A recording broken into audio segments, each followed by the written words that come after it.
Welcome back to RamZland. Today I want to use my high frequency generator to test the effect of plasma on the pH of water. Check this out. All I'm using in this investigation is universal indicator, a petri dish with some water, my pH chart, and my high frequency generator called an Uten coil. The first step is to add a little bit of water to your petri dish, and then a few drops of universal indicator.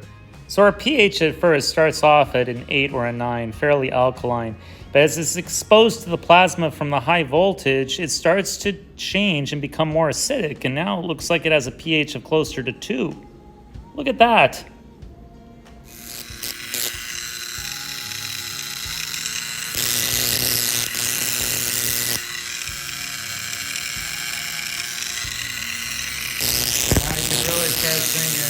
Looking more and more acidic now.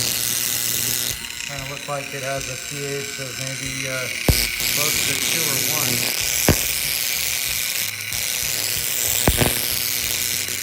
So what's going on in this investigation is we're simulating a lightning storm. When you have lightning, it actually converts nitrogen and oxygen in the air into nitric oxide. And then that continues to oxidize until it becomes nitrogen dioxide. And that nitrogen dioxide dissolves in the water and it creates nitric acid. And that's why the water in our petri dish turned from kind of a green until it started to turn kind of orange and then pink. That's because we were actually generating nitric acid in the petri dish, and that's what changed the pH, just like lightning during a thunderstorm.